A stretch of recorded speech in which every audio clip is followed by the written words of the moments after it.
अगर आज तुम ये कहानी सुन रहे हो तो हो सकता है तुम्हारी जिंदगी में भी कुछ ऐसा चल रहा हो जो तुम्हें हर दिन परेशान करता है। कोई इंसान, कोई हालात या कोई ऐसी समस्या जो बार बार सामने आकर तुम्हारा सुकून छीन लेती है और तुम सोचते हो कि गुस्से से, जोर लगाने से या ज्यादा लड़ने से सब ठीक हो जाएगा। लेकिन आज की ये कहानी तुम्हें हंसाते हंसाते ये सिखा देगी कि जिंदगी में हर जंग ताकत से नहीं जीती जाती, कुछ जंगें दिमाग से जीती जाती हैं। और यही कहानी है एक साधारण से टोपी वाले की, जिसकी समझदारी ने उसे वो सिखा दिया जो बड़े बड़े लोग पूरी उम्र में भी नहीं सीख पाते। बहुत समय पहले की बात है। एक छोटा सा कस्बा था जहाँ जिंदगी बहुत साधारण थी। न ऊंची इमारतें, न बड़ी गाड़ियां, बस मेहनत करने वाले लोग और सादा जीवन। उसी कस्बे में रहता था रामू, पेशे से टोपी बेचने वाला। कोई बड़ी डिग्री नहीं, कोई बड़ा सपना नहीं, बस इतना चाहता था कि मेहनत से पेट भर जाए और शाम को चैन की नींद आ जाए। रामू रोज सुबह अपना झोला उठाता, उसमें रंग बिरंगी टोपियां भरता और गांव-गांव घूमते हुए आवाज लगाता, टोपी ले लो, धूप से बचने वाली टोपी। कोई खरीदता, कोई मोल भाव करता, कोई हंसकर आगे बढ़ जाता। लेकिन रामू कभी बुरा नहीं मानता, क्योंकि उसने सीख लिया था कि हर ना के पीछे एक हाँ छुपी होती है। एक दिन गर्मी कुछ ज्यादा ही थी, सूरज मानो आग बरसा रहा हो। रामू कई घंटों से चल रहा था, पसीना बदन से बह रहा था, पैर जवाब देने लगे थे। तभी उसे रास्ते में एक बड़ा सा पेड़ दिखा, घनी छाया वाला। रामू ने सोचा थोड़ी देर आराम कर लेता हूँ। उसने झोला नीचे रखा, सिर पर टोपी ठीक की और पेड़ के नीचे लेटकर आंखें बंद कर लीं। उसे क्या पता था कि ये आराम उसकी जिंदगी का सबसे बड़ा सबक बनने वाला है। उसी पेड़ पर कुछ शरारती बंदर बैठे थे, जो काफी देर से रामू को देख रहे थे। बंदरों की नजर झोले पर पड़ी, रंग बिरंगी टोपियां, चमकीले रंग, उनके लिए तो ये किसी खिलौने से कम नहीं थीं। जैसे ही रामू गहरी नींद में गया, एक बंदर नीचे उतरा, फिर दूसरा, फिर तीसरा, और देखते ही देखते झोला खाली। हर बंदर के सिर पर एक टोपी, कोई लाल टोपी पहनकर उछल रहा था, कोई नीली पहनकर नाच रहा था, और पूरा पेड़ बंदरों के शोर से गूंज रहा था। कुछ देर बाद रामू की नींद खुली। उसने झोले की तरफ देखा, दिल एक पल को रुक सा गया। झोला खाली था।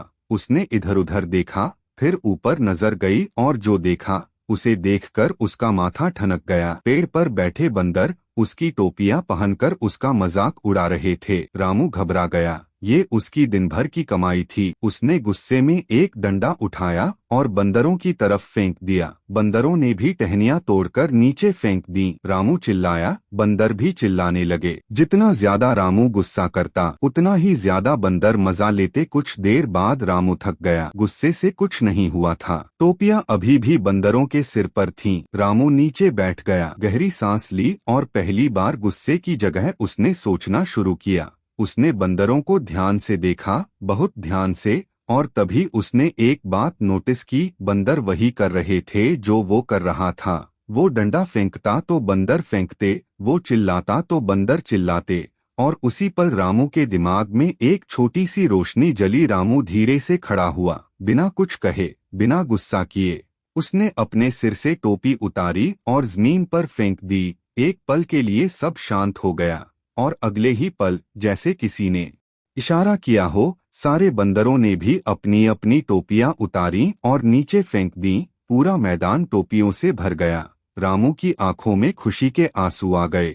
उसने सारी टोपियां उठाईं, आसमान की तरफ देखा और हल्की सी मुस्कान के साथ बोला, आज मुझे जिंदगी का सबसे बड़ा सबक मिल गया। दोस्तों, ये कहानी सिर्फ एक टोपी वाले और बंदरों की नहीं है, ये हमारी और आपकी जिंदगी की कहानी है। जब कोई हमें गुस्सा दिलाता है, हम भी गुस्सा करते हैं। जब कोई चिढ़ाता है, हम भी चिढ़ जाते हैं और फिर कहते हैं कि दुनिया बहुत खराब है। लेकिन सच ये है कि दुनिया हमारा आईना है। जैसी हरकत हम करते हैं, वैसा ही जवाब हमें मिलता है बच्चों के लिए। ये कहानी कहती है कि अगर कोई तुम्हें परेशान करे तो रोने या लड़ने से बेहतर है सोचकर जवाब देना। युवाओं के लिए ये कहानी सिखाती है कि हर लड़ाई ताकत से नहीं जीती जाती, कभी कभी दिमाग का एक सही फैसला सालों की मेहनत बचा देता है। और बुजुर्गों के लिए ये कहानी याद दिलाती है कि शांति से लिया गया निर्णय हमेशा सही रास्ता दिखाता है। जिंदगी का सबसे बड़ा मंत्र यही है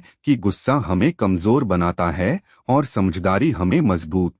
जो इंसान हालात के साथ बहने लगता है वो थक जाता है, लेकिन जो इंसान हालात को समझकर कदम उठाता है वही आगे बढ़ता है। अगर आज तुम्हारी जिंदगी में भी कोई ऐसा बंदर है जो तुम्हारी शांति छीन रहा है, तो डंडा उठाने से पहले एक बार सोच लेना, शायद टोपी फेंकना ही सबसे सही रास्ता हो। अगर ये कहानी तुम्हारे चेहरे पर मुस्कान लाई हो, अगर इसने तुम्हें सोचने पर मजबूर किया हो, तो इसे अपने बच्चों, दोस्तों और परिवार के साथ जरूर शेयर करना, क्योंकि असली सीख उम्र नहीं देखती। और याद रखना, जिंदगी में जीत हमेशा सबसे ज्यादा ताकतवर की नहीं होती, जीत हमेशा सबसे समझदार की होती है।